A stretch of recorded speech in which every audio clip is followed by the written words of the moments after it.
Magandang araw mga kaibigan. Bigyan natin ng reaction opinion itong Facebook Reel posted by Billionaire News. Sa isang interview, may napakagandang sinabi ni Professor Clarita Carlos tungkol kay BP Sara na nakikita niya mananalo si BP Sara sa 2028 if she becomes president. Niya, the numbers are stable. Meaning yung survey ratings stable lang. Kung anong, kasi mulat sa poll, siya man palagi, nag-down lang siya ng kaunti. Ngayon, stable na. So, pakinggan natin ito If the numbers are stable, Sara Duterte is more likely to win. If the numbers are stable, I mean, mainly because you can win by a vote of one, the plurality. Okay, like that. But I hope Sara Duterte, when she becomes president, will have a more nuanced foreign policy.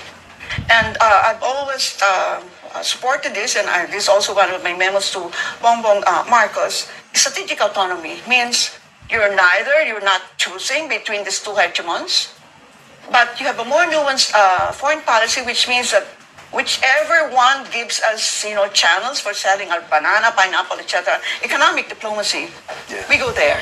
No? So if India will do that, Russia, etc. So you're saying, ma'am, when it comes to foreign policy, Pilipino muna. Yes. Pilipino muna. Unahin mo yung interest natin. If the numbers are stable, Sara Duterte is more likely to win. If the numbers are stable, I mean, mainly because you can win by a vote of one, the plurality. Okay, like that. But I hope Sara Duterte, when she becomes president, will have a more nuanced foreign policy. And I've always supported this, and this is also one of my memos to Bongbong Marcos. Strategic autonomy means you're not choosing between these two hegemons, but you have a more nuanced foreign policy, which means that whichever one gives us, channels for selling our banana, pineapple, etc., economic diplomacy, we go there. No? So if India will do that, Russia, etc. So you're saying, ma'am, when it comes to foreign policy, Pilipino muna. Yes. Yes. Pilipino muna. Unahin mo yung interest natin. If the numbers... Wow! Ngayon ko lang ito naintindihan Kasi nung na-appoint siya as National Security Advisor, excuse me sinasabi ng marami, ako including me, na wala mang experience yan sa national security si Professor Carlos. Kaya tinanggal siya, pinalitan siya ng isang retired general na sabi natin mas eksperyensado. Nako, anong nangyari ngayon? Ang inuna sa foreign policy ng administrasyong ito, to me, ang paningin ko lang, hindi na interest ng Pilipino. Interest na ng US ang nangunguna. Forgive me, that's my opinion. Ang ganda sana ito, kung si Professor Carlos nandyan siya sa tabi ng Pangulo, baka hindi tayo ganito ngayon. Kasi sabi niya, may memo to Bongbong nung nandyan pa siya na unahin ang interest ng Pilipino. Economic diplomacy. Hindi tayo pro or against sa dalawang superpower. Kung sino ang makakapagbigay sa atin ng negosyo, kalakaran, doon tayo. Wow! Ganon sana. Ay sayang napatalsik siya. At ang umupong National Security Advisor, retired general nga, sabihin natin, eksperyensado, kailang, ulitin ko, ano nang nangyari? Ang EDCA sites nadagdagan from 5 to 9. Tapos, ano pa? Dumating ang mga Typhoon missile systems na pwede nang gamitin pang-atake sa China ba o ano. Naging, to me naging mas delikado tayo ngayon. So anong nauna sa foreign policy natin ngayon? Hindi nauna ang kapakanan ng Pilipino. Kung ano ang gusto ng US, yun ang nasusunod.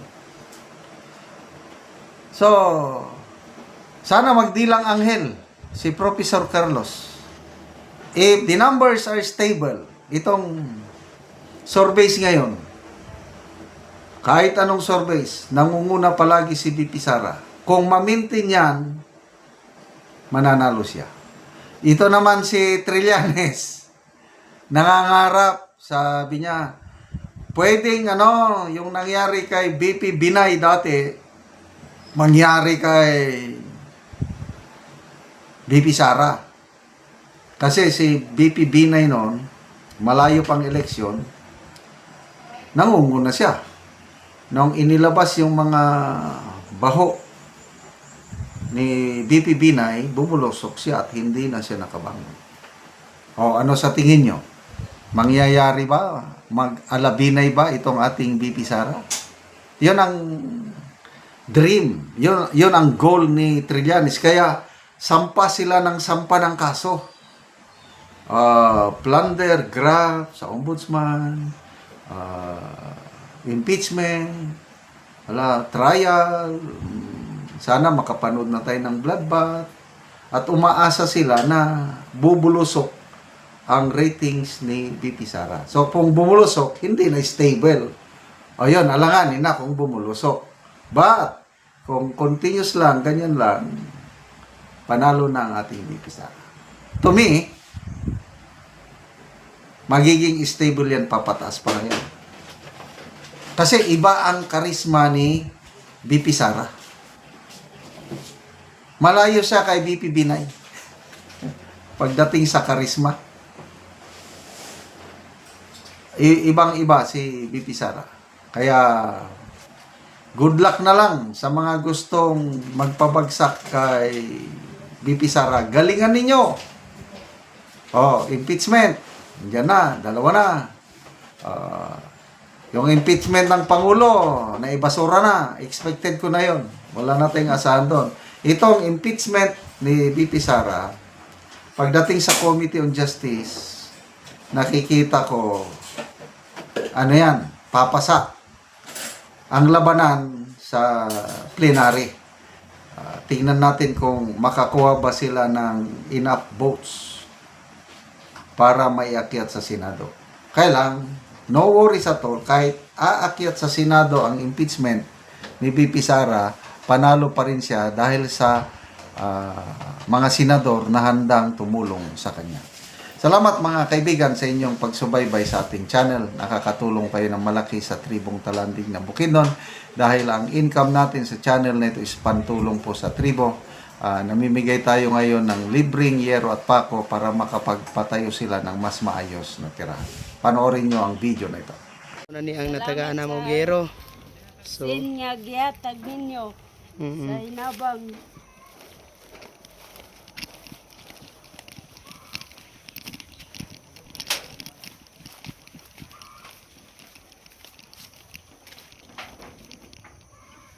so muna ni ang iyang balay. Ayuwan. Muna ni ang itsura sa balay sa tagaan na mo gero. So, kuha na gid kaayo ang iyang gero. Karaan na gid kaayo. 2020 tulo ka tuig. Kita gid nato nga mga buslot-buslot na ang ilang atop. So, gipang sapaw-sapaw ra gid ang ilang gero.